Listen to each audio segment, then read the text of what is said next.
تو میرے نبی نے فرمایا خیرکم خیرکم لأہلہ، بہترین مسلمان وہ ہے جو بیوی سے اچھا سلوک کرتا ہو، وَأَنَا خَيْرُكُمْ لِأَهْلِي، اور میں تم سب سے زیادہ اچھا سلوک کرتا ہوں اپنی بیویوں کے ساتھ۔ پھر کہا خیرکم خیرکم لنسائہ، سب سے بہترین انسان وہ ہے جو عورتوں سے اچھا سلوک کرتا ہو۔ یہاں سے گھر کو شروع کیا۔ گھر کی ابتدا، کائنات کی ابتدا بھی میاں بیوی ہے، انتہا بھی میاں بیوی ہے۔ معاشرت کا دین خوشبو کی طرح پھیلتا ہے، خوشبو کی طرح۔ عبادات کا دین بنیاد کا کام دیتا ہے، اور معاشرت کا دین وہ عمارت کا کام دیتا ہے۔ عبادات کا دین جڑ کا کام دیتا ہے، اور معاشرت کا دین سایہ، پھل پھول، خوشبو، مہک کا کام دیتا ہے۔ تو میرے نبی نے 11 شادیاں کی۔ کوئی شوق کی تھی؟ 25 سال کا نوجوان 40 سال کی عورت سے شادی کر سکتا؟ جس عورت کے 2 نکاح ہو چکے ہوں پہلے، اور ہر نکاح سے اولاد بھی ہو، ہر شادی سے اولاد ہو، اور 40 سال کی عمر ہو، 2 شادیاں ہو چکی ہوں، اور شادی کرنے والا 25 برس کا خوبرو نوجوان ہو۔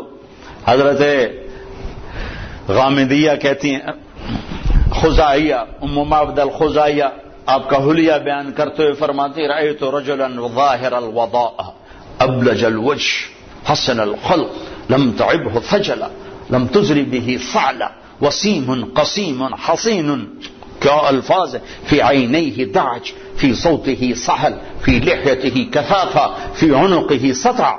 میں نے ایک جوان دیکھا ایسا حسین چمکتا چہرہ، نہ نکلا ہوا پیٹ، نہ دبلا پتلا، نہ پیٹ نکلا کہ بدصورت ہو جائے، نہ دبلا پتلا کہ بے روب ہو جائے، اور چہرہ روشن، حسین، آنکھوں میں چمک، خوبصورت موٹی آنکھ، آواز میں جادو، گردن لمبی، داڑھی گھنی، چہرے پر نور، 14ویں رات کے چاند کی طرح چمکتا ہوا چہرہ، وسیم قسیم۔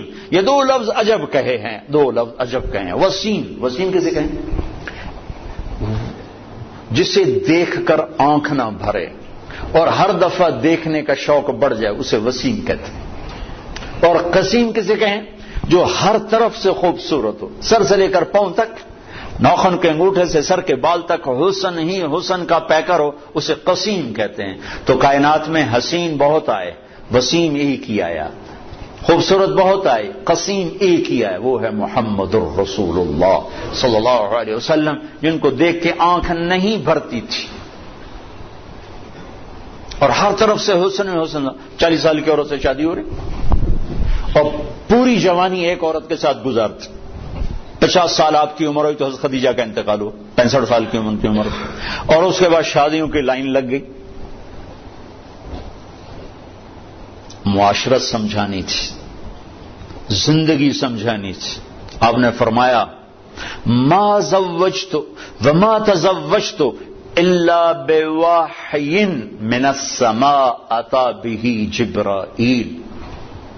کہا میں نے کسی بیٹی کی شادی نہیں کی اور کوئی شادی نہیں کی جب تک کہ اوپر سے حکم نہیں آیا، اور جبریل لے کر آیا۔ پھر آپ نے فرمایا ما تزوجت وما زوجت الا اہل الجنہ، میں نے کسی عورت سے شادی کی ہو، میں نے اپنی بیٹی کی کسی سے شادی کی ہو، سب کے لیے میرے اللہ کا فرمان ہے کہ سب جنتی ہیں۔ تو 25 سال کی عمر میں 40 سال کی عورت سے شادی کا کیا تو بنتا ہے؟ اور حسن ایسا کہ دیکھنے والے آنکھ نہ بھرے۔ ایسا عائشہ کپڑا سی رہی تھی، سوئی گر گئی، تو وہ کمرے میں ایسی روشنی نہیں کہ ان کو سوئی نظر آئے، تو وہ ایسے ایسے ٹٹول رہی تھیں۔ اتنے میں آپ کمرے میں داخل ہوئے تو آپ کے چہرے کے نور سے سوئی چمکنے لگی۔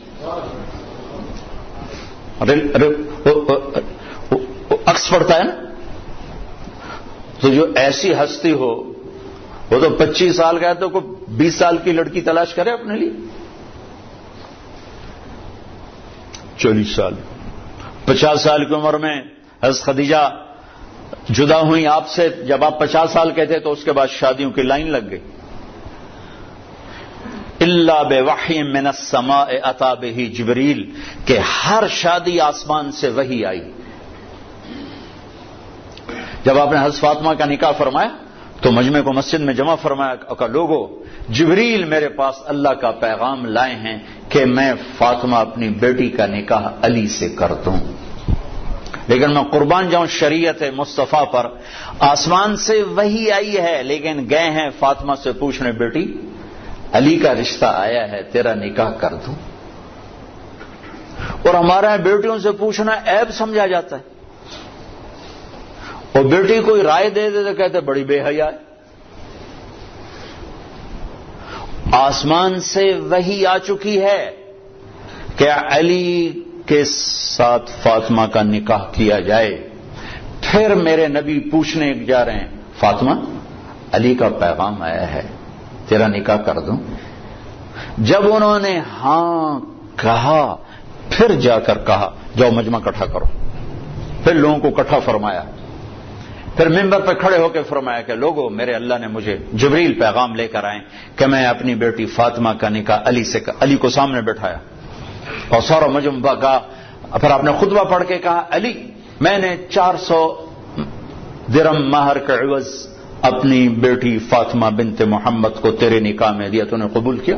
تو نے زور سے کہا میں نے قبول کیا، اور سجدے میں سر رکھ دیا اور زور سے یہ دعا پڑھی، رب اوزعنی ان اشکر نعمتک التی انعمت علی وعلی والدی، اس پر آپ نے کہا آمین۔ پھر آپ نے سارے مسجد میں کے حاضرین کو شہد کا شربت پلایا، کھجور کھلایا۔ سبحان اللہ، کیا پیاری زندگی ہے، کیا خوبصورت زندگی ہے۔ اس سے زیادہ عورت کے حقوق اور کیا کوئی بیان کرے گا۔ حضرت ام ایمن بیٹھی تھی، ان کا بیٹا محمد پانی تو پلا، تو حضرت عائشہ ناراض ہو گئی، کہا تو رسول اللہ سے کہتی پانی پلا؟ کہا کیوں نہ کہوں، میں نے دودھ پلایا ہے، آپ کو 8 عورتوں نے دودھ پلایا ہے، ماں سمیت، ماں کے علاوہ 7 اور عورتیں، جن میں سے ایک ام ایمن، حلیمہ کا تو نام مشہور ہو گیا، 6 اور بھی، ان میں ام ایمن بھی ہیں۔ تو انہوں نے کہا میں نے دودھ پلایا ہے، تو اب جلدی سے اٹھے، گلاس اٹھایا، کہا ہاں ہاں عائشہ یہ میری ماں ہے، آپ نے خود گلاس پیش کیا۔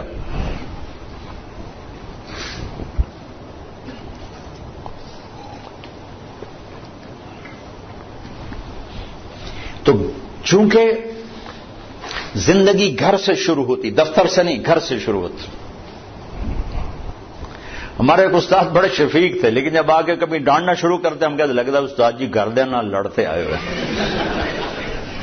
اور ہم دائیں بائیں سے خبر لیتے تو تقریباً وہ خبر سچی ہوتی تھی۔ لڑائی گھر میں اور غصہ ہم پہ نکل رہا۔ جب آدمی کا گھر ڈسٹرب ہوتا ہے تو پھر دفتر بھی ڈسٹرب ہوتا، تو تم دعا کرو تمہارے پاس گھروں میں نہ لڑیں تاکہ تمہارے ساتھ ٹھیک رہے۔ زندگی کی ابتدا گھر سے ہے، گھر سے۔ تو ایک گھرانہ کیسا ہونا چاہیے، اور ایک گھر کی آبادی کا دار و مدار کس پر ہے؟ اللہ کی قسم پیسے پر نہیں ہے، وہ میرے نبی کے اخلاق پر ہے، میرے نبی والے سلوک پر ہے۔ چونکہ زندگی چیزوں کا نام نہیں، میزان بینک کا نام زندگی نہیں ہے، معیشت کا نام زندگی نہیں ہے، زندگی احساسات کا نام ہے۔ احساسات جب پروان چڑھتے ہیں تو زندگی خوشحال ہوتی ہے، روٹی ملے یا نہ ملے، اور احساسات جب مجروح ہوتے ہیں تو زندگی زخمی ہو جاتی ہے، اور پھر زندگی ماند پڑ جاتی ہے، چاہے سونے چاندی کے زیور میں لدا ہوا گھرانہ کیوں نہ ہو۔ جب احساسات بکھرتے اور ٹوٹتے ہیں تو زندگی تباہ ہو جاتی ہے، جب احساسات پروان چڑھتے ہیں تو زندگی آباد ہو جاتی ہے، اور احساسات کو پانی ملتا ہے نبی والے اخلاق سے، زیور سے نہیں، پیسے سے نہیں، ڈگری سے نہیں۔ تھوڑی دیر پہلے ایک خاتون ملی اور پھوٹ پھوٹ کے رونے لگی، اربوں پتی آدمی کی بیگم، کہ میں اس دولت کو کیا کروں، میرے خامند کا سلوک ہی میرے ساتھ اچھا نہیں، میں اس دولت کو کیا کروں۔ تو میرے نبی، میرے بھائیوں، ایک زندگی دے کر گئے ہیں جو شروع ہوتی ہے گھر سے۔ ایک گھر کو بچانے کے لیے سینکڑوں آیات قرآن نے اتاری۔ میں تو مفتی نہیں، مفتیوں سے سنی بات بتا رہا ہوں کہ ایک آدمی کہتا ہے انشاءاللہ میرا یہ پلاٹ مسجد کے نام وقف، تو اس کے یہ کہنے پر وہ وقف ہو گیا، اب وہ واپس نہیں لے سکتا، اس لیے کہ اللہ خود چاہتا ہے کہ تم اللہ کے نام پہ خرچ کرو۔ تو میں کہتا ہوں جی انشاءاللہ میرا یہ قالین مسجد کے نمازیوں کے لیے وقف ہو گیا، تو اب یہ ہو گیا، میں واپس نہیں لے سکتا۔ لیکن ایک آدمی یوں کہتا ہے انشاءاللہ میری بیوی کو طلاق، تو یہ مفتی کہتے ہیں نہیں ہوئی۔ اس نے کہا تھا اگر اللہ چاہے تو میری بیوی کو طلاق، اور اللہ چاہتا ہی نہیں کوئی اپنی بیوی کو طلاق دے، اس لیے یہ طلاق نہیں ہوئی۔ ایک گھر کو بچانے کے لیے سینکڑوں ہزاروں سورہ نساء، سورہ مریم، سورہ طلاق، سورہ تحریم۔ آپ نے کہا علی طلاق سے بچنا، جب طلاق دی جاتی ہے تو اللہ کا عرش کانپ اٹھتا ہے،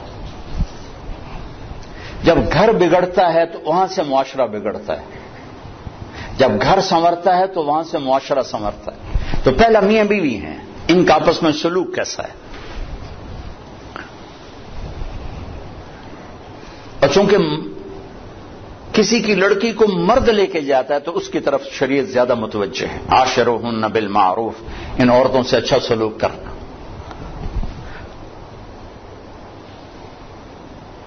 ان سے حسن سلوک، ان سے میٹھا بول، ان سے درگزر، کمزور سے کیا لڑنا۔ ایک نوجوان آیا کہنے لگا جی بیوی سے جھگڑا رہتا ہے، کوئی وہ دو مجھے، کوئی تویز دو۔ میں نے کہا بیویوں پہ تویز چلتے ہی نہیں۔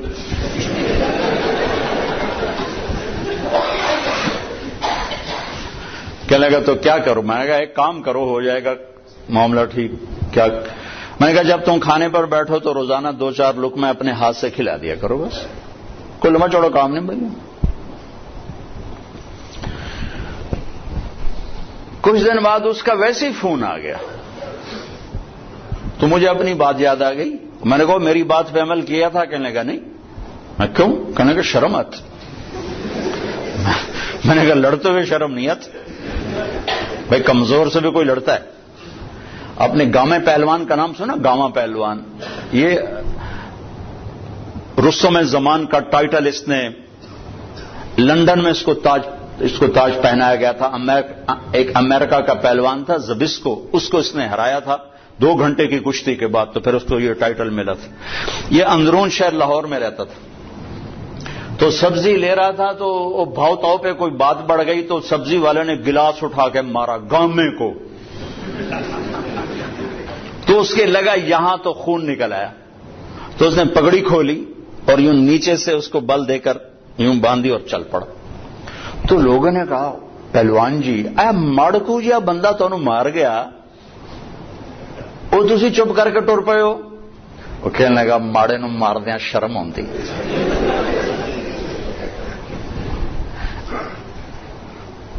وہ کہنے لگا کمزور پہ ہاتھ اٹھاتے ہوئے شرم آتی ہے، کیا کروں؟ وہ تو پھونک مارتا تو اڑ جاتا۔ میں کہا کمزور پہ ہاتھ اٹھاتے ہوئے شرم آتی۔ میں کہا بے وقوف، اور تمہیں لڑتے ہوئے شرم نہیں آتی؟ چلو جا کے میری بات پہ عمل کرو۔ 1 گھنٹے بعد اس کا فون آیا، کہا مولوی صاحب عجب ہوا۔ میں نے کہا کیا ہوا؟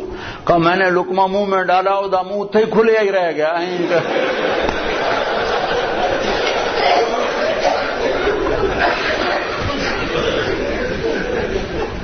اس نے کہا یہ تمہیں کسی اور نے پٹی پڑھائی ہے، تو نہیں کر سکتا، مجھے بتا کس نے؟ انہوں نے کہا مجھے تو مولوی طارق جمیل نے بتایا۔ کہا اس نے اسی وقت ہاتھ اٹھا کے دعا کرنے شروع کر دی میرے لیے کہ اللہ اس کا بھلا کرے، اس نے تمہیں یہ انسانیت سکھائی۔ اب گھر کی زندگی کو پیسے سے خوشگوار دیکھنا چاہتے ہیں، نہیں ہوگی اللہ کی قسم۔ گھر کی زندگی خوشگوار ہوگی تو دفتر بھی خوشگوار ہوگا، اور گھر کی زندگی میں نبوت والے اخلاق آئیں گے تو زندگی پروان چڑھے گی۔ چونکہ اب میرے سامنے مرد عورتیں ہوتی تو میں عورتوں کے حقوق کے لیے جو اللہ کے نبی نے فرمایا وہ بھی بتا تھا کہ اگر میری شریعت میں سجدہ ہوتا تو میں عورت سے کہتا بن خامند کو کرے، لیکن زیادہ جو میں دیکھتا ہوں اس میں احادیث میں وہ مردوں کی طرف خطاب زیادہ ہے، چونکہ وہ لے کے جاتا ہے اور وہ بوجھ اٹھاتا ہے اور وہ ذمہ دار بنتا ہے۔ تو حضرت عائشہ رضی اللہ تعالیٰ عنہ چھوٹی عمر کی تھی، تو آپ ان کو لقمے بنا بنا کے کھلاتے تھے. ایک دفعہ حبشی کھیل رہے تھے مسجد میں خنجروں کے ساتھ، تو آواز سن کر حضرت عائشہ کہنے لگی یا رسول اللہ میں نے یہ حبشیوں کا رقص دیکھنا ہے. وہ رقص کر رہے تھے ان کے ساتھ خنجروں کے ساتھ. ہمارے بچپن میں ہمارے دیہاتوں میں ہوتا تھا، چھوٹے چھوٹے ہم تھے تو اس وقت ہمارے یہ جب ٹیلی ویژن نہیں ہوتے تھے تو ہم مغرب کے بعد سورے چاندنی راتوں میں کھیتوں میں بیٹھ جاتے تھے بڑے چھوٹے. تو پھر یہ اس کو ہم گتکا کہتے تھے، گتکا. تو اب نے کہا اچھا آ جاؤ، تو ان کو پیچھے کھڑا کیا، اونٹ بن گیا اور آپ سامنے کھڑے ہو کر تماشا دکھانا شروع کرتے. ورنہ آپ کہتے تو نبی کی بیوی ہو کر لا یعنی کر دی، چل بیٹھ قرآن پڑھ. کھڑے کھڑے آپ تھک گئے. آپ نے کہا عائشہ بس نہ کریں؟ کہنے کہ نہیں بس نہیں، ابھی میرا دل نہیں بھرا. تو پھر آپ کھڑے کھڑے آپ یوں سہارا لے رہے تھے، تھک کے نا، کھڑے کھڑے یوں ہو جاتا، پھر تھوڑے بعد یوں ہو جاتا، چونکہ تھک، پھر تھوڑے بعد یوں ہو جاتا، جب تک حضرت ام عائشہ نے نہیں فرمایا بس آپ کھڑے رہے. یہ کائنات کہ افضل ترین ہستی رحمت للعالمین. پھر دوسری اکائی بنتی ہے ماں باپ. اس کے بعد ماں اور باپ کا روپ انسان دھارتا ہے. تو پہلا حق اولاد کا ہے، پہلا حق ماں باپ کا نہیں، کہ اس کو تو پتہ ہی نہیں جو گود میں ہے کہ میری ماں کون ہے میرا باپ کون ہے. اسے صحیح تعلیم دینا اور اسے انسانیت سکھانا ماں باپ کے ذمہ ہے. سکھائیں اسے اے لیول او لیول اور توقع کرے کہ اماں ابا کو بھی مانے تو وہ کیسے مانے گا. ایک شخص آیا حضرت عمر کے پاس، کہا یہ میرا بیٹا بڑا نافرمان ہے. تو عمر رضی اللہ تعالیٰ نے اٹھایا کوڑا مارنے کے لیے. انہوں نے کہا یہ میری بات سن. کیا؟ کہا ماں پیو کا بھی بڑا حق ہے پر کوئی اولاد کا بھی حق ہے. آپ نے کہا ہاں، تو ذرا بتا دیں. تو فرمایا پہلا حق ہے کہ اچھی ماں دے، دوسرا حق یہ ہے کہ اس کا نام اچھا رکھے، تیسرا حق یہ کہ اس کو قرآن کی تعلیم دے. تو کہا پھر آپ میرے ابے کی کارگزاری سن لو. اس نے مجھے حبشی ماں دی ہے لونڈی، مجھے اچھی ماں نہیں دی. پھر اس نے میرا نام رکھا ہے جولان، جولان کہتے ہیں گندگی کے کیڑے کو. پھر اس نے آج تک مجھے قرآن کی شکل نہیں دکھائی. حضرت عمر نے وہی سوٹا ادھر پھیر دیا. وہ بے وقوف پہلا مجرم تو ہے.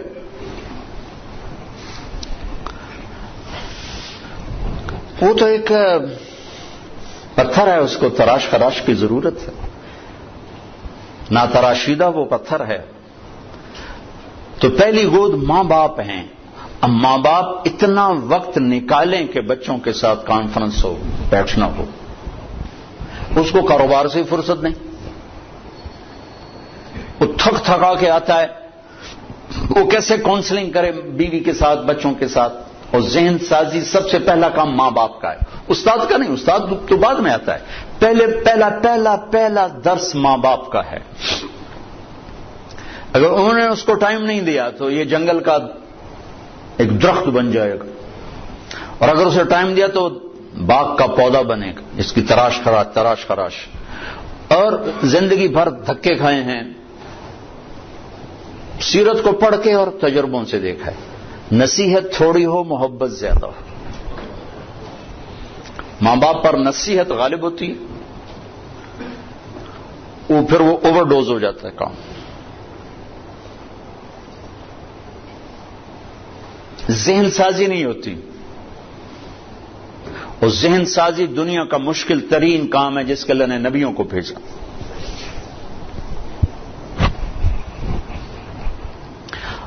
اب مصیبت یہ ہے کہ جس نے ادھار بیچا ہو، ادھار خریدا ہو، وہ گھر میں حاضر ہو کے بھی غیر حاضر ہوتے. ہماری ساری تجارت تو چلی گئی ادھار پہ. اور ہوس زیادہ ہے، اسباب تھوڑے ہیں. تمنا زیادہ ہے، اسباب تھوڑے ہیں، تو ذہن فارغ ہی نہیں ہوتا ہے. کن قانعا تکن اغنى الناس، قناعت اختیار کر سب سے بڑا غنی بن جائے. 15 برس اللہ دیتا ہے تربیت کے، 15 برس ماں باپ کو، 15 برس کے بعد پوری شریعت متوجہ ہو جاتی. یہ 15 سال بچے اور بچی کے ان پر لگاؤ زور کہ ان کو اللہ کا تعارف کروا دو، اللہ کے نبی کا تعارف کروا دو، ان کے اخلاق بتا دو، ان کو آخرت بتا دو، جنت بتا دو، جہنم بتا دو، پھر ان کے شر سے تم بری الذمہ.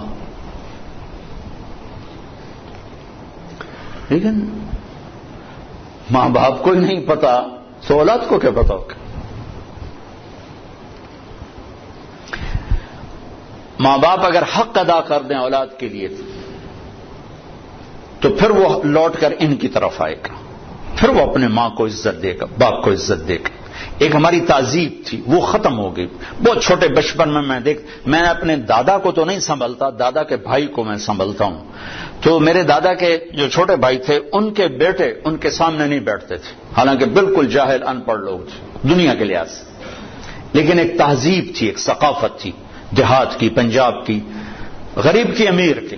ان کے پیٹھ پیچھے بیٹھتے تھے، سامنے نہیں بیٹھتے تھے. سامنے بلاتے تو وہ کھڑے ہو جاتے تھے، بیٹھتے نہیں تھے، کھڑے رہتے تھے. تو وہ تہذیب تو ہمارے ہاتھوں سے نکل گئی، چلی گئی. ہر چیز خلط عملا صالحا واخر سیئا کی بجائے اختلط الحابل بالنابل. وہ اچھا برا سب مل کے ہم اپنی ثقافت تہذیب کھو چکے ہیں. کچھ وقت ماں باپ اپنے بچوں کو دیں. میاں بیوی آپس میں جب بیٹھو کبھی موبائل فون چالو نہ رکھو ورنہ تھوڑی ہارے لے لڑائی ہونی. اور میں اپنے بھائی کے گھر جاتا ہوں، وہ ہے یہ دل کا ڈاکٹر. وہ بیچارے کی مجبوری ہے وہ کھلا رکھنا ٹیلی فون کہ کسی وقت ایمرجنسی مرض ہے، ایمرجنسی کال ہوتی. تو وہ میں جب بھی اس کی بیوی کو دیکھتا ہوں نا لڑتے ہوتا سر اسی بات پہ دیکھ رہا ہوتا ہوں کہ اے ٹیلی فون ہی تیرا ہر بولتا رہ جاتا. اگر میں کی کرا ہوں، میری مجبوری، کوئی پیچھو مردہ پہ ہو تو میں کی کرا. تو آپ لوگوں کے تو کوئی ایمرجنسی نہیں نا، جب میاں بیوی بچے بیٹھو فون بند کر دیا کرو، نہیں تو اس کی ٹان تمہاری ساری زندگی غارت کر دے گی. اس فون نے اخلاق برباد کر دی، گھروں کا سکون چھین لیا ہے.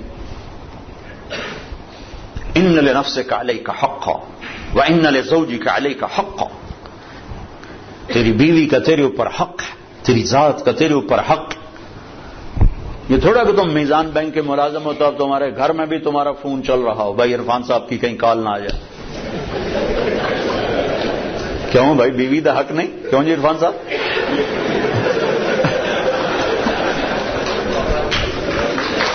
ہوئے ہوئے ہوئے ہوئے بڑے خوش ہوئے. بند کرو فون جب بچوں کے پاس بیٹھو. اللہ نے ہمیں خوبصورت زندگی دی ہے. ہم کوئی مشین تھوڑے ہیں کہ بٹن آن کر دو چل نہیں. جو مشین بھی چل چل کے آتے میرا تیل تھا بٹا، میرا موبائل تھا بٹا. میرا اپنے نبی کی پاکیزہ سیرت پڑھو کہ آپ نے زندگی کیسے گزاری. پھر جب میاں بیوی کی کونسلنگ ہو پھر اولاد کو، پھر وہ حق واپس ماں باپ کو ملتا ہے کہ اولاد ماں باپ کی فرما بردار ہوتی، ان کی آنکھوں کی ٹھنڈک بنتی، ان کے لیے وہ راحت بنتی. لیکن جب ہم ان کو ٹائم نہیں دیتے تو پھر ماں باپ کے حقوق سناتے رہو. حالانکہ میرے نبی نے فرمایا تھا کاش میری ماں زندہ ہوتی،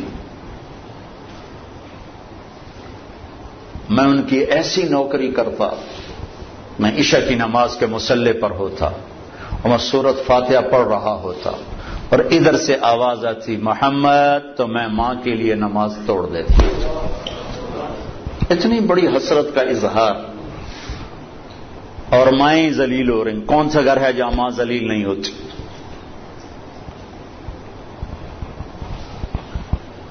اتنی بڑی ہستی فرما رہے ہیں نماز توڑ دیتا. آخری حج میں جب ابوا کے قریب پہنچے، 60-70 ہزار کا مجمع تھا آپ کے ساتھ، اور قریب پہنچے تو اونٹنے کا رخ ماں کی قبر کی طرف پھیر دی. وہاں ابوا میں قبر ہے حضرت آمنہ کی. سن 2000 میں گیا تھا تو میں وہاں اس جگہ، وہ آدمی جا تو سکتا نہیں، کوئی رہبر ہو تو جا سکتے ہیں، تو اللہ نے ایک رہبر ٹکرا دیا تھا تو میں وہاں پہنچا تھا. زندگی گزری سفروں میں، ایسا سفر کبھی نہیں کیا. بیت اللہ کے اندر 2 دفعہ گیا, وہ کیفیت نہیں بنی جو حضرت آمنہ کی قبر پہ بنی.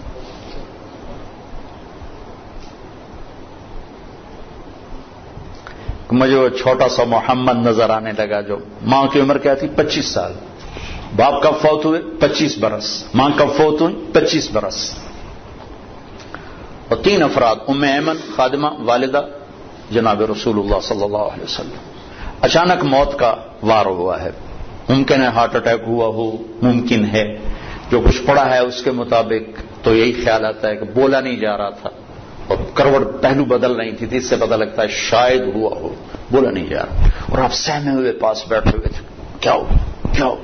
پھر آخری الفاظ کل حی میت و کل جدید بعد, بیٹا ہر زندہ نے مرنا ہے, ہر جوانی نے ڈھلنا ہے, لگتا ہے میرا وقت آ گیا ہے. وقد ولدت تو طہرا, میں نے ایک پاکیزہ ہستی کو جنم دیا ہے. شمع بجھ گئی. پھر آپ سینے پہ سر رکھ کے روئے ہیں, کوئی آنسو پوچھنے والا بھی نہیں تھا.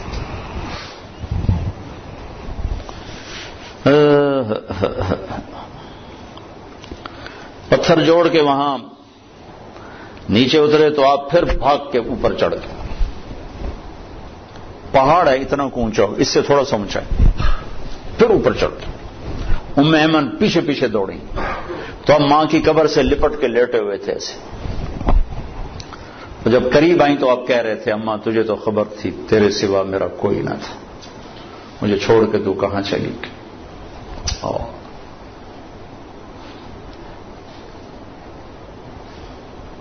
دوبارہ جہاں ایک دفعہ چلا جاؤں دوبارہ جانے کی تمنا نہیں ہوتی, وہاں جانے کی تمنا ہوتی کہ دوبارہ اللہ موقع دے تو میں وہاں جاؤں. ایک وقت اثر ڈھل چکی تھی کافی, فضا میں بھی وہ سرخی چھا چکی تھی, تو موسم سوگوار, ایک وہ مقام, پھر وہ پڑا ہوا سامنے 14 صدی کے پردے ہٹاتے ہٹاتے ہٹاتے میں وہاں بے خود کھڑا رہا. واہ میرے رب, جس کو تو نے حبیب بنایا اسے اتنے بڑے دکھ میں ڈالا. ہوئے ہوئے ہوئے ہوئے کمال کرتے. باپ دیکھا نہیں, بہن ہے نہیں, بھائی ہے نہیں, چلو مکے میں موت دے دیتا, کوئی دادا دادی کوئی تو چاہ لینا. جنگل میں موت دی. کبھی اللہ تمہیں موقع دے تو دیکھنا جا کے وہ. میں تو یہ واقعہ ہزاروں دفعہ سنا چکا ہوں, ہر دفعہ روتا ہوں. حالانکہ آدمی عادی ہو جاتا ہے ایک چیز جب بار بار سنتا سناتا ہے, لیکن مجھے نہیں یاد کہ یہ کہتے ہوئے کبھی میں آپ دیدہ نہ ہوں. ہائے ہائے ہائے. تو ایمن نے اٹھایا, بیٹا اٹھو, کہا نہیں میں نہیں جاؤں گا, مجھے ادھر ہی چھوڑ دو. میں نہیں جاؤں. کھینچ کے لائی نیچے گھسیٹتے ہوئے. میں اس خوبصورت حال میں وہ کیفیت کیسے منتقل کروں جو وہاں میرے اوپر طاری تھی. تو مکے تک روتے ہی آئے ہیں, روتے ہی آئے. تو زخم اتنا گہرا تھا کہ 6 برس اور 63 سال 57 برس گزر گئے, زخم نہیں بھرا. رب نے اپنی اونٹنی کا رخ ادھر موڑ دیا. اپریل کا مہینہ, شدید گرمی. تو ماں کی قبر کے سرانے تشریف لائے, اونٹنی سے اترے اور یوں بیٹھے اور سر یوں نیچے دیا ایسے. پوری پوزیشن چھوٹے بچوں والی, جب زیادہ لمبا رونا ہو تو بچوں کو یہ پوزیشن بنتی, یوں سر دیا, پھر آنسوں کی برسات لگ گئی. روتے روتے ساری دہڑی تر کر دی. اور اس قافلے کا انتظام ابوا بستی میں تھا. ابوا وہاں سے 10 میل دور ہے اندازاً. چونکہ میں پہلے ابوا گیا, وہاں سے کوئی رہبر ڈھونڈنا چاہا, ملا نہیں. پھر راستے میں ایک مل گیا تو اس کو لے کر, تو پھر آپ نے فرمایا کہ میں ادھر ہی آج قیام کروں گا. وہاں نہیں گئے جہاں سارا انتظام تھا ٹھہرنے کا. ماں کے سرانے رات گزاری ہے. جن کے ہاتھ میں جنت کی چابی ہے, جن کے بغیر کوئی جنت میں جا نہیں سکتا. آپ نے کہا سارے نبیوں پر بھی جنت حرام ہے جب تک میں نہ چلا جاؤں. وہ اپنی ماں کے لیے ایسے بے قرار ہیں. آج مائیں ذلیل ہیں.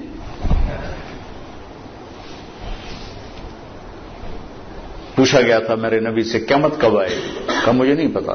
کہا کوئی نشانی؟ کہ جب مائیں ذلیل ہوں گی آ جائے گی. جب ماؤں کو ذلیل کیا جائے گا تو آ جائے گی. تو آپ سارا دن حساب کتاب میں لگے رہتے ہو نا, دل سخت ہو جاتے ہیں. حساب کتاب حساب کتاب حساب کتاب. حضرت تھانوی رحمت اللہ علیہ نے لکھا ہے کہ جو صرف فقہ میں لگتے ہیں ان کے دلوں میں بھی سختی آ جاتی. تحفۃ العلماء میں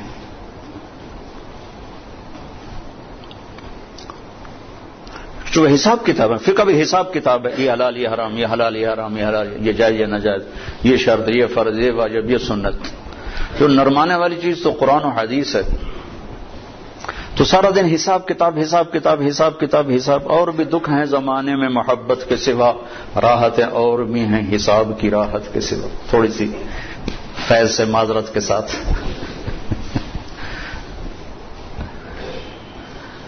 تو کچھ وقت نکالو اپنے اللہ کے لیے, رسول کے لیے, گھر کے لیے, بچوں کے لیے. پورا دین ہے.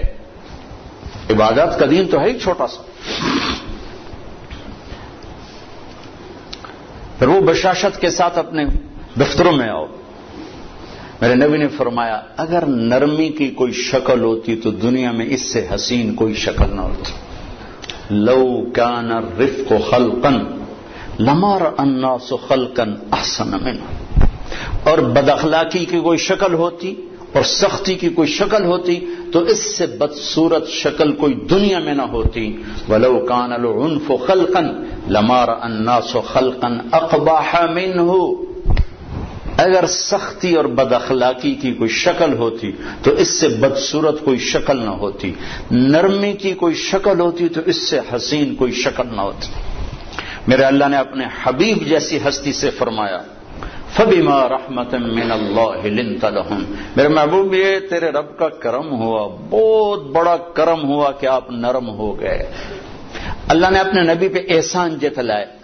أَلَمْ يَجِدْكَ يَتِيمًا فَآوَى وَوَجَدَكَ ضَالًّا فَهَدَى وَوَجَدَكَ عَائِلًا فَأَغْنَى أَلَمْ نَشْرَحْ لَكَ صَدْرَكَ وَوَضَعْنَا عَنْكَ وِزْرَكَ الَّذِي أَنقَضَ ظَهْرَكَ وَرَفَعْنَا لَكَ ذِكْرَكَ إِنَّا أَعْطَيْنَاكَ الْكَوْثَرَ. یہ مختلف جگہ پر اللہ تعالیٰ نے اپنے نبی پہ احسان جتلائے ہیں. جو احسان نرمی کا جتلایا ہے نبوت کا بھی ایسا نہیں جتلایا. وَكَانَ فَضْلُ اللَّهِ عَلَيْكَ كَبِيرًا, یہ نبوت کا احسان ہے. اور جب کہا میرے نبی آپ کو میں نے نرم بنایا, آپ کو میں نے نرم بنایا, اس کو کیسے بیان کیا؟ فَبِمَا. ماں کا ترجمہ میں یوں کرتا ہوں کہ یہ اپنے بازو مشرق مغرب میں پھیلا دوں اور شمال جنوب میں پھیلا دوں اور یہ زمین آسمان کی طرف پھیلا دوں تو بھی ماں کی وسعت اس سے زیادہ ہے. ماں میرے حبیب لا محدود رحمت آپ کی طرف متوجہ ہوئی اور آپ نرم ہو گئے. اچھا اتنے بڑے حبیب جو قاب قوسین او ادنا ہوں, اتنے بڑے حبیب کہ جو رحمت للعالمین کا ٹائٹل لیے ہوئے ہیں, اتنے بڑے نبی جو کافۃ للناس بشیر و نذیر ہوں, جو خاتم المرسلین ہوں. میرا اللہ کہہ رہا ہے اے میرے نبی لو کنت فظا, آپ جیسی ہستی کی زبان اگر سخت ہوتی, غلیظ القلب اور طبیعت میں بھی شدت ہوتی تو کیا ہوتا نتیجہ؟ یہ میزان بینک والے نہیں, یہ تو تنخواہ دار ہیں, یہ تیرے جان نثار تیرے پر پروانہ وار قربان ہونے والے لن فضوا من حولک, یہ سب آپ کو چھوڑ کے چلے جاتے. محبوب مصطفیٰ جیسی ہستی میں سختی ہوگی تو لوگ چھوڑ جائیں گے. چھوڑنے والے کون؟ صحابہ. کون صحابہ؟ کلن وعد اللہ الحسنى. اے میرے نبی میرا وعدہ تیرا کوئی صحابی جہنم میں نہیں جا سکتا, سب جنتی. جنتی لوگ محبوب مصطفیٰ اخلاق سخت ہوں گے تو چھوڑ جائیں گے. طارق جمیل کے اخلاق سخت ہوں گے تو اس کی تو اولاد ہی سے چھوڑ جائے گی, نوکر کہاں آئیں گے.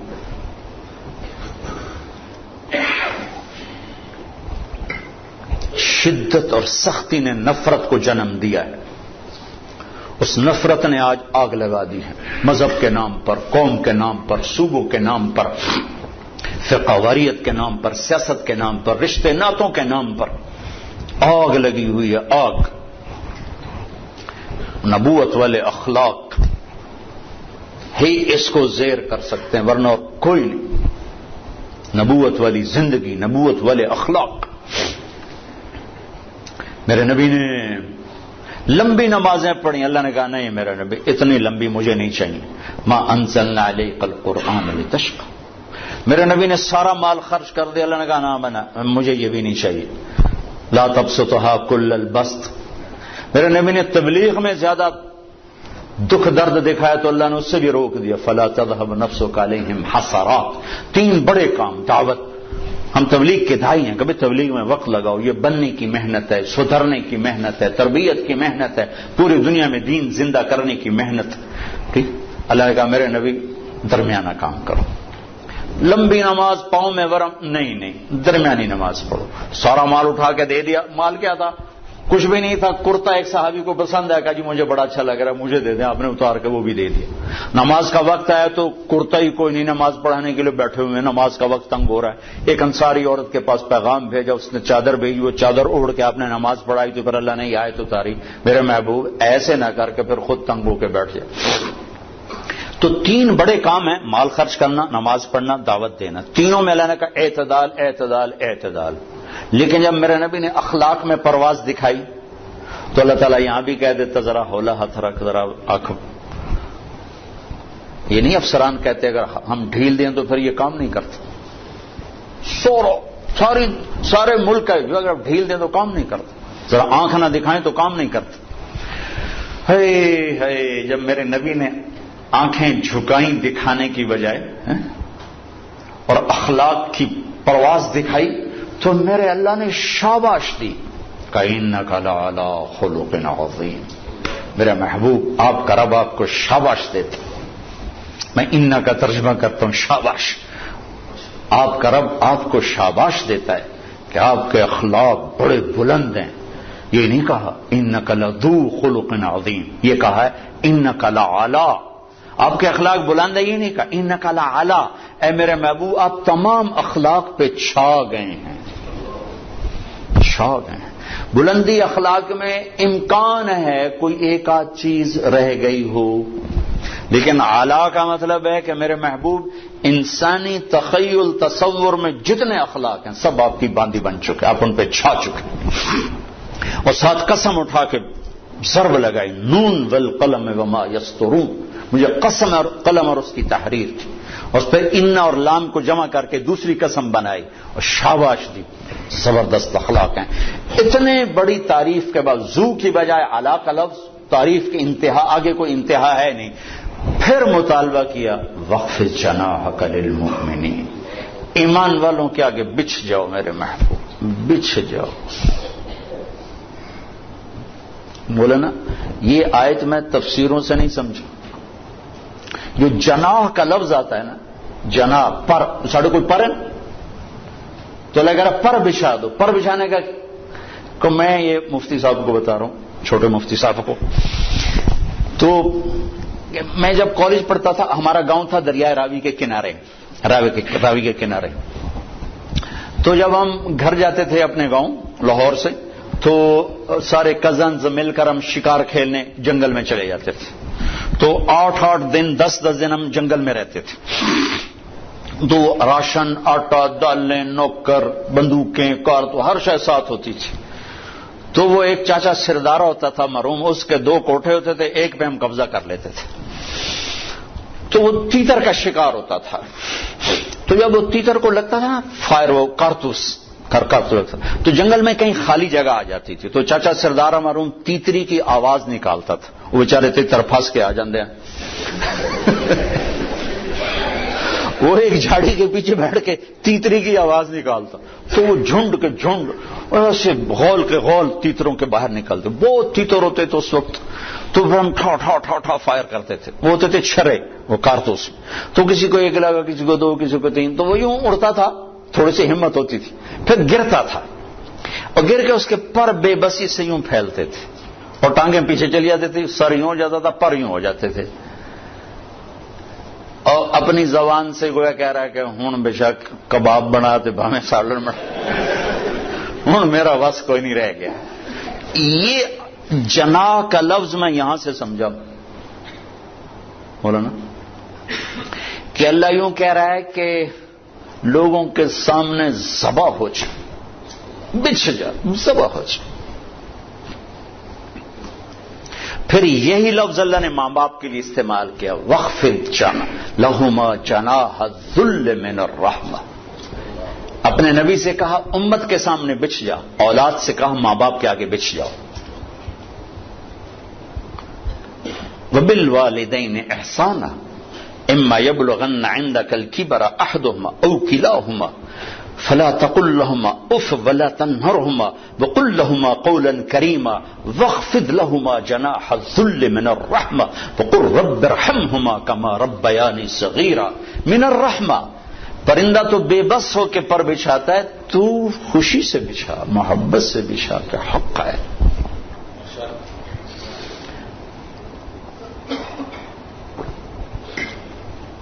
ایک شخص نے ماں کو حج کرایا کندھے پہ بٹھا کر، اور طواف تھا کرا رہا، طواف سے فارغ ہو کر حضرت عبداللہ بن عمر مل گئے، حضرت جی میں نے ماں کو حج کرا دیا، کندھے پہ بٹھایا، طواف کرایا، ماں کا حق ادا ہو گیا؟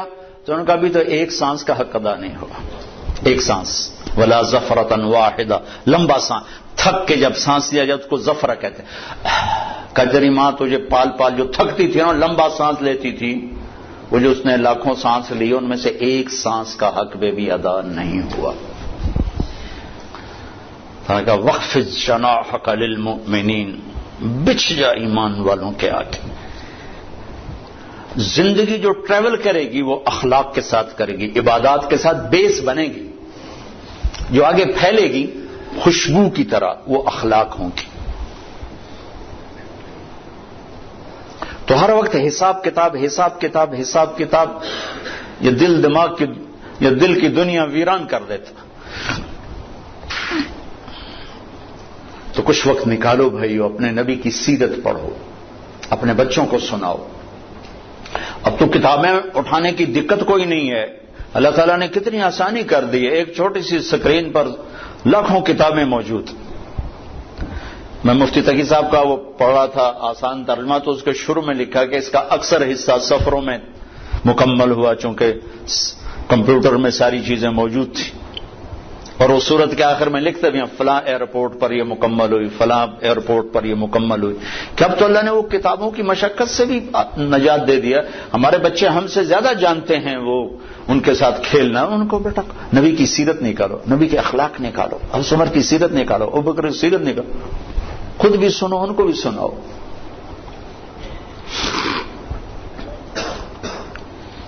دنیا سے جاتے ہوئے اس طرح جائیں کہ اللہ راضی ہو، اللہ کا رسول راضی ہو۔ باقی اللہ تعالیٰ آپ کی محنت کو قبول فرمائے۔ بہت بڑی آپ نے عرفان صاحب کو میں سلام پیش کرتا ہوں کہ، اور خاص طور پر ان کی بیگم کو جو کہ وہ بھی ہمارے ساتھ حج میں تھیں، تو یہ فرما رہے ہیں کہ پہلے انہوں نے ان کا ذہن بنایا، اور جہاں میاں بیوی دونوں ایک ذہن ہو جائیں تو کام میں طاقت ہو جاتی۔ جیسے حضرت خدیجہ کو سنبھالا، اللہ کے نبی جب آئے پریشان ہو کر تو سنبھالنے والی حضرت خدیجہ بنی، اپنا مال بھی لگا دیا، اپنی جان بھی لگا دی۔ تو نبیوں کے بعد سب سے پہلے جس سے اللہ نے سلام بھیجا وہ خدیجہ ہے۔ جبریل آیا، یا رسول اللہ تعالیٰ خدیجہ کو سلام پیش کرتے ہیں۔ اس کے بعد ابو بکر کو سلام آیا تبوک کے موقع پر، سب سے پہلے سلام حضرت خدیجہ کو آیا مکہ میں کہ اللہ تعالیٰ خدیجہ کو سلام پیش کرتے۔ جب آپ آئے نا گھبرائے ہوئے پریشان نہیں، بعد میں جب یہ آیت ہے یا ایھا المدثر قم فانذر وربک فکبر وثیابک فطہر والرجز فاہجر ولا تمنن تستکثر ولربک فاصبر، تو آپ نے کہا خدیجہ انقطع ایام النوم والراحہ، خدیجہ میرے کھانے اور میرے سونے اور آرام کے دن گئے۔ میرا اللہ تعالیٰ کہہ رہا میں لوگوں کو بلاؤں، دعوت دوں، من ادعو من یستجیب، کسے دعوت دوں، میری کون سنے گا؟ گھبرائے ہوئے. تو خدیجہ نے کہا انت اول من تدعو وانا اول من استجیب، آپ دعوت دینے میں پہل کریں، میں لبیک کہنے میں پہل کرتی ہوں. تو عرفان صاحب سے زیادہ میں ان کی بیوی کو سلام پیش کرتا ہوں، چونکہ وہ ان سے بھی ملاقات ہوئی حج میں. تو جنہوں نے ان کو یہ ذہن دیا، پھر یہ اٹھے، پھر اللہ نے مفتی تقی صاحب جیسا ہمیں سرمایہ دیا. ہاتھی کے موت سے جب کوئی پوچھتے ہیں نا، چونکہ کچھ علماء اب بھی بات کرتے ہیں، تو میں کہتا ہوں یار ہاتھی کے پاؤں میں سب کا پاؤں. مفتی تقی صاحب نے جب کہہ دیا تو بس پھر وللضالین آمین. اتنا بڑا آدمی میری نظر میں بر صغیر میں یعنی معاملات میں اتنی بڑی نظر رکھنے والا میری نظر میں اور کوئی آدمی نہیں. تو جب وہ اللہ کے فضل و کرم سے پھر ان کے بیٹے ماشاءاللہ انہی کے نقش قدم پر ہیں اور انہی کی طرح محنت کر رہے ہیں ماشاءاللہ ماشاءاللہ. وہ ہے کیا ہے، پدر پہ پوت نسل پہ گھوڑا بوتا نہیں تو تھوڑا تھوڑا. اور ہمارے باپ گھوڑے بڑے اچھے رکھا کر، میرے والد صاحب ان کو گھوڑوں کا شوق تھا بچپن میں. یہ موٹریں کاریں بہت کم ہوتی تھی تو گھوڑے بڑے نسل کے رکھتے تھے، بڑے خوبصورت. ایک ہمارا گھوڑا تھا سفید نکرا، اتنا نازک. اسی سے ریلیٹڈ بات آ گئی کہ سختی تو جانوروں کو باغی کر دیتی، انسان کو کیسے باغی نہیں بنائے گی. بڑی سونی چال چلتا تھا. ہمارا ایک کوچوان تھا چاچا گامو، وہ تھا ذرا غصے والا زیادہ. کبھی وہ چابک مار دیتا اس گھوڑے کو تو پھر وہ ایسے کھڑا ہو جاتا تھا، دادا ہوں میں نہیں ٹرتا. واللہ میں آپ کو آنکھوں دیکھا بتا رہا ہوں، سنا سنا نہیں بتا رہا، آنکھوں دیکھا بتا رہا ہوں. ہم چھوٹے چھوٹے تھے، وہ تانگے پہ تھے، تو چاچے گاموں نے اس کو چابک مار دیا تو ایسے سیدھا ہو گیا. پھر اس کا طریقہ ہوتا تھا بھائی کوئی لگام چھوڑو چل پڑے، نہیں. پھر ہوتا تھا وہ ٹانگے کے پہیے کو دو آدمی ایسے گھماتے تھے، وہ ٹانگے کا پہیا گھما وہ اور اکڑ گیا. تو چاچا گاموں گیا اور اس نے پگڑی اتاری واللہ اور اس کے پاؤں میں رکھ کر کہنے لگا ہونٹا ٹور پاؤ. یہ میں نے آنکھوں سے دیکھا ہے. اور یہ کہہ کر آ کر بیٹھا تو گھوڑا چل پڑا کہ ہاں ٹھیک ہے اے ٹھیک ہے. اب آپ لوگوں کو چابک سے چلاؤ، اولاد کو چابک سے چلاؤ، بیوی کو ہنٹر سے چلاؤ، کیسے چلے گی؟ محبت دو محبت. اللہ اقبال کی قبر روشن کرے. ایسا شاعر نہ میں نے اردو میں دیکھا نہ عربی نے نہ فارسی میں، عجب شاعر تھا. یقین محکم عمل پہ ہم محبت، تین کام کر لو. کیا ہے؟ فاتح عالم، پوری دنیا فتح کر.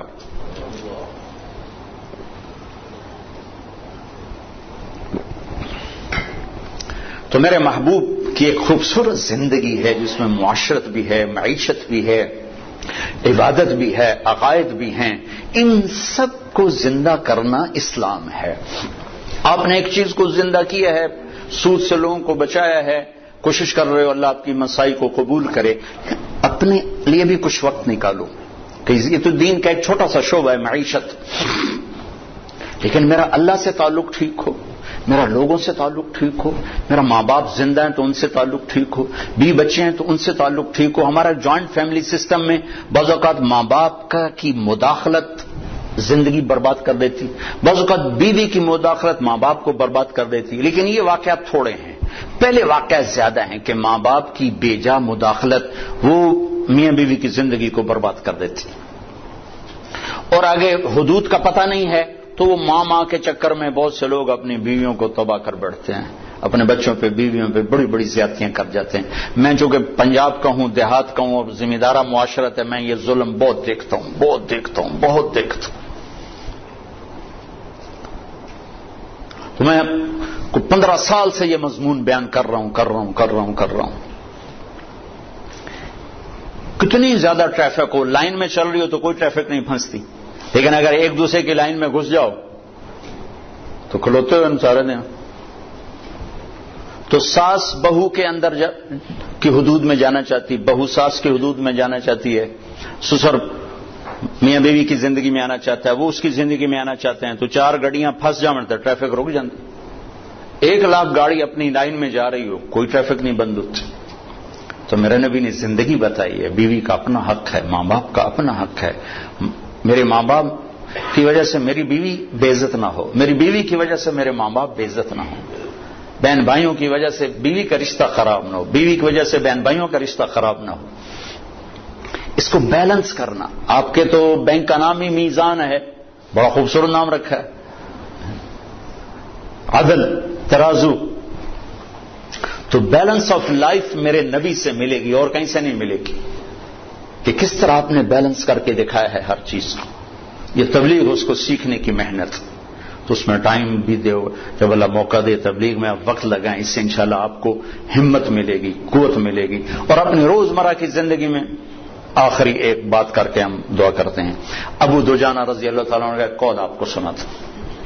ابو دجانہ ایک صحابی ہیں جو بڑے صحابہ میں شمار ہوتے اور جنگ بدر سے لے کر آخری حج تک ساتھ رہے. ایسے صحابہ چند سو ہوں گے، ہزار نہیں، چند سو، کہ جو جنگ بدر سے لے کر آخری حج تک ساتھ رہے ہوں. یہ 1.5 لاکھ میں چند سو ہوں گے، ہزار میں چند سو. ان میں سے ایک آدمی ہے ابو دجانہ. ایک بات ہو گئی. دوسری بات، یہ صحابی ہیں اور اللہ نے کہا کلن وعد اللہ الحسنى، سب کے لیے جنت کا وعدہ صحابہ. پھر یہ حدیبیہ میں شریک ہیں تو اللہ نے کہا لقد رضی اللہ عن المؤمنین، حدیبیہ والوں سے اللہ راضی ہو گیا. پھر یہ بدر میں شریک ہیں تو اللہ تعالیٰ کے نبی نے کہا بدر والے جو مرضی کریں اللہ نے معاف کر دیا. ٹھیک ہو گیا. پھر تھوڑا سا میں ان کی تاریخ بتانا چاہتا ہوں تاکہ اگلی جو میں بات کرنا چاہتا ہوں اس میں وزن آپ محسوس کر سکیں، ورنہ وزن نہیں آئے گا. احد کے میدان میں آپ نے یوں تلوار اٹھائی، کہا یہ تلوار کون لے گا؟ تو کئی لوگ کھڑے ہو گئے. پھر آپ نے کہا اس کا حق کون ادا کرے گا؟ تو سارے بیٹھ گئے، صرف 3 آدمی کھڑے رہے، ایک عمر، ایک زبیر، ایک ابو دجانہ. تو آپ نے وہ تلوار نہ عمر کو دی نہ زبیر رضی اللہ تعالی عنہم، وہ ابو دجانہ کو دی. تو حضرت زبیر آپ کے پھوپھی زاد بھی ہیں اور ٹاپ 10 صحابہ میں ہیں. ابو بکر، عمر، عثمان، علی، طلحہ، زبیر، سعد، سعید، ابو عبیدہ، عبد الرحمن. آپ نے ایک محفل میں ان 10 کے نام لے کر فرمایا کہ یہ سب جنتی ہیں. ان میں ایک زبیر ہیں. وہ کہنے لگے میں پھوپھی کا بیٹا، شجاعت کی دھاک بیٹھی، مجھے نہیں دی، اس کو کیوں دی؟ اور میں دیکھوں گا یہ کیا کرتا ہے. تو ابو دجانہ رضی اللہ عنہ نے سرخ پگڑی باندھی، مرنے کی تمنا، خون و خون ہونے کی تمنا.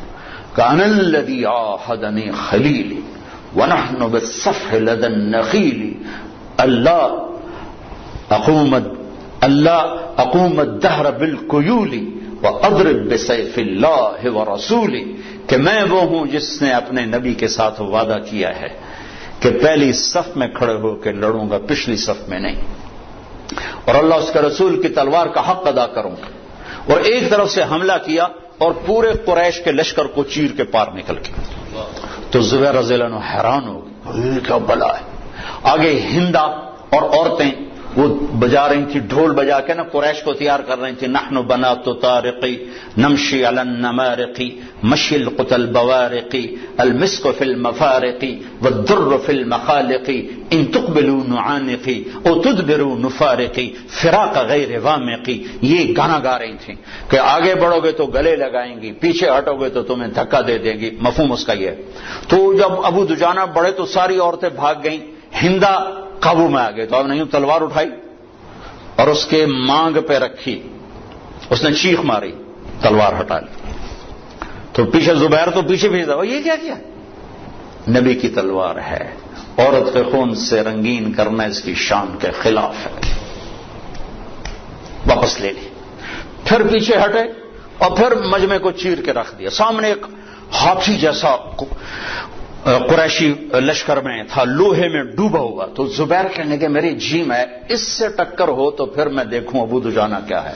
وہ اللہ کا کرنا ہوا، اسی سے آمنا سامنا ہو گیا. تھوڑی دیر کے لیے جنگ رک گئی. دونوں کی شجاعت اور جنگ ایسی خوبصورت کہ بہادری بھی اش اش پکار اٹھی. مسلمان بھی روک گئے، قریش بھی روک گئے، اور دونوں اپنی وہ رکن اسلام، وہ رکن کفر. آخر ابو دجانہ رضی اللہ تعالیٰ نے جو اس پر وار کیا، جو کندھے پہ لگا، اس طاقت سے تلوار چلی کہ 2 ٹکڑے میں رکھ کے یوں کہتے ہیں، 2 ٹکڑے کر کے پھینک دی. پھر لوہے کی ٹوپی تھی نا یوں اتاری ما ترى، کیا دیکھ رہے ہو؟ انا ابو دجانہ، میں ہوں ابو دجانہ.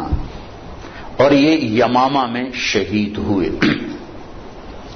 جب شکست ہو گئی مہاجرین کو خالد بن ولید رضی اللہ عنہ وہ قائد تھے، چیف تھے، تو مہاجرین بھاگ گئے.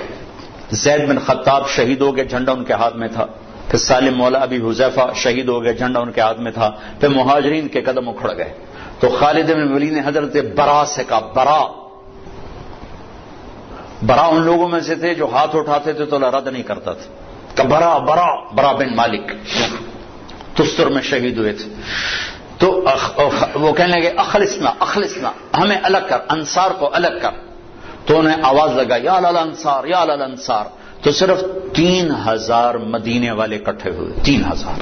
اور ان کو لیڈ کیا ابو دجانہ، ثابت بن قیس بن شماس، کعب بن عجرہ،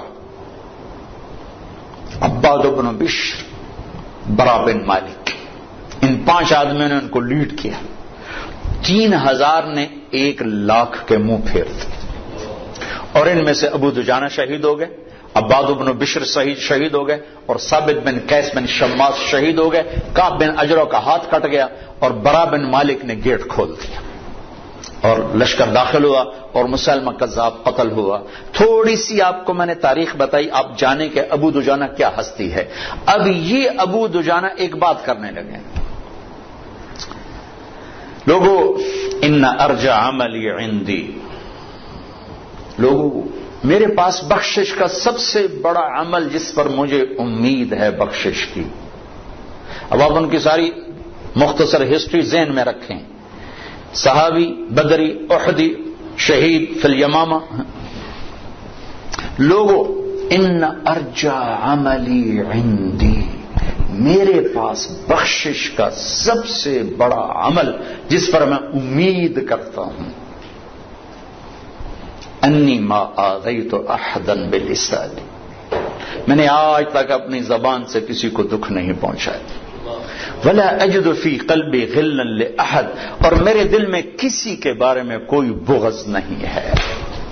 ارے بھائی آپ تو بدر کے شریک ہیں، ہاں آپ تو احد والے ہیں، ہاں حدیبیہ والے بھی ہوں، آپ تو صحابی ہیں بالکل، لیکن بخشش کا عمل میرے پاس یہ ہے کہ میں نے آج تک اپنی زبان سے کسی کو دکھ نہیں پہنچایا، اور میرے دل میں کسی کا بغض نہیں ہے. یہ آخری بات کرتا ہوں کہ اس زبان کو میٹھا کر دو. اللہ کی قسم یہ شہد سے زیادہ میٹھی ہے، اور 7 سمندر کے پانیوں سے زیادہ کڑوی ہے. یہ مکھن سے زیادہ نرم ہے، اور 2 دھاری تلوار سے زیادہ تیز ہے اور سخت ہے.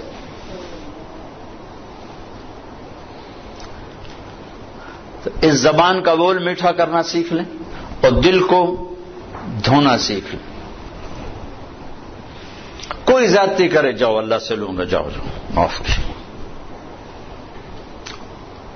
انتہائی خوبصورت دین بن جائے گا، انتہائی خوبصورت دین بن جائے گا. اب جہاں ہوگے لوگ آپ پر پروانہ وار فدا ہوں گے. اس زبان کا بول میٹھا فرما دیں، دل کو دھو دیں. آخر میں ایک لطیفہ بھی ہے، حقیقت بھی ہے، وہ سنا کے میں بات ختم کرتا ہوں. میری زندگی گزر گئی سڑکوں پر چل چل چل چل چل چل، تو بسوں کے پیچھے عجیب و غریب جملے دیکھ دیکھ کر میں نے ایک ترتیب بنائی، ایک سکیچ بنایا. نئی بس کے پیچھے لکھا ہوتا ہے ویک ٹور چکوری دی. چکور بڑا نخرے والا پرندہ ہے، بڑے نخرے سے چلتا. جب تھوڑی پرانی ہوتی تو لکھا ہوتا ہے ہارن دے کر پاس کریں. جب تھوڑی اور پرانی ہوتی تو لکھا ہوتا ہے یا پاس کر یا برداشت کر. جب تھوڑی اور پرانی ہو تو پھر اس کے پیچھے لکھا ہوتا ہے نہ چھیڑ ملنگانو، ایک ملنگ بھی بنا ہوتا ہے. اور پرانی رنگ روغن ہو کے روڈ پہ آ جائے تو لکھا ہوتا ہے خدا نے ایک بار پھر دلہن بنا دیا. یہ تو ہو گیا لطیفہ جو میرا اپنا بنایا ہوا ہے. اور ایک دفعہ ایک جملہ پڑا ایک ویگن کے پیچھے، وہ پھر سارے دھونے دھو گیا. مجھے پڑھنے کا موقع بھی اب بہت کم ملتا ہے، صرف سفر میں تھوڑا بہت کبھی کوئی دیکھ لیا. تو میں ایسے ہی پڑھتا جا رہا تھا تو میری آگے نظر پڑی تو ایک ویگن کے ہم پیچھے جا رہے تھے. تو اس ویگن کے پیچھے لکھا ہوا تھا، یہ جو بڑی کوسٹر ہوتی ہیں، چھوٹی بڑی کوسٹر جو 25-30 اس میں بیٹھتے ہیں، تو اس کے پیچھے لکھا ہوا تھا بہت بڑا کر کے دل. آگے لکھا ہوا تھا برائے فروخت. دل برائے، فیکٹریاں برائے فروخت تو پڑی تھیں، پہلی دفعہ لکھا دل برائے فروخت. نیچے لکھا تھا قیمت. آگے لکھا تھا ایک میٹھا بول. ایک میٹھا بول. یہ افسر ماتحت سے بولے تو اس کا دل خرید لے، ماتحت افسر سے بولے تو اس کا دل خرید لے، خامند بیوی سے بولے، بیوی خامند سے بولے، ماں باپ اولاد سے بولے، اولاد ماں باپ سے بولے، استاد شاگرد سے بولے، شاگرد استاد سے بولے. دلوں کے خریدار، دلوں کے سوداگر بن جاؤ. ایک میٹھے بول سے دل خرید لے. میرا باپ بہت سخی، ہر وقت اس کا دیرا چلتا تھا، اور میرا تایا بہت بخیل. دونوں بھائی ایک دوسرے کی ضد. وہ زمانہ کچی سڑکوں کا تھا، مہمان آتے تو میرا تایا مرحوم کہتا اللہ باک دا دیرا اوس پسے، یعنی آنے والوں کا تو بھائی ادے جاؤ. لیکن میرا باپ کا زبان بہت گرجدار تھی اور میرا تایا بڑے میٹھے بول والا تھا. تو ان کو میرے تائے سے کچھ نہیں ملتا تھا، بیٹھتے اس کے پاس. میرا باپ سب کچھ دیتا تھا، اس کے پاس بیٹھتے نہیں تھے. میاں تھا لڑدا ہے، ہر لے لڑدا ہے. اور وہ میرا تایا زبان کا بہت میٹھا تھا، نہ کبھی نوکر کو ڈانٹتا تھا، نہ کسی بڑے کو، نہ چھوٹے کو، ہر ایک کو مسکرا کے ملنا. اور کچھ بھی نہیں دیتا تھا، لیکن لوگ سارے نوکر، سارے لوگ ان کے پاس بیٹھتے تھے. اور میرے باپ کا دیرا ہر وقت چلتا تھا، لیکن اس کے پاس بیٹھتا ہر کوئی ڈرتا تھا. ہم خود ڈرتے تھے، پاس نہیں بیٹھتے، پتہ نہیں بابا کس لیے ناراض ہو جائے. زبان کا بول میٹھا کرو، پورا دین خوبصورت ہو جائے. تو میں نے صرف آپ کی بینکنگ کی بات نہیں کی، وہ باتیں کی ہیں جو بینکنگ سے بھی آپ کے لیے زیادہ ضروری ہیں. یہ تو اوروں کے لیے، جو آپ کم کر رہے ہیں اوروں کی ضرورت. جو میں نے باتیں کی وہ آپ کی ضرورت. تو کوئی بات دل کو لگی ہو تو قبول کر لینا، نہ لگی ہو تو معاف کر دینا، اور جب اللہ موقع دے تبلیغ میں وقت دینا. چلو درود شکر. اللهم لك الحمد كما انت اهله فصل على محمد كما انت اهله وفل بنا ما انت اهله انك اهل التقوى واهل المغفرة. یا اللہ ہمیں اپنا بھی بنا اور اپنے حبیب کا بھی بنا، اور جن راہوں سے تو نے روکا ہے ان سے ہمیں بچا لے، جن طرف چلنے کا کہا ہے ادھر ہمیں چلا دے. اے میرے مالک اپنی پسند ہماری پسند بنا دے، اپنی ناپسند ہماری ناپسند بنا دے، اپنے حبیب کی پسند ہماری پسند بنا دے، ان کی ناپسند ہماری ناپسند بنا دے. یا اللہ ہمارا پورا بازار تیری نافرمانی میں جکڑا ہوا ہے، اسے حلال پہ قائم فرما دے، اسے سود سے پاک فرما دے، اسے جھوٹ سے پاک فرما دے، اسے بددیانتی سے پاک فرما دے، اسے کھوٹ سے پاک فرما دے. یا اللہ جیسے پہلی صدی کے تجار نے سارا مشرق بعید میں اسلام پھیلایا، آج کے ہمارے تاجروں کو پوری دنیا میں اسلام پھیلانے والا بنا دے.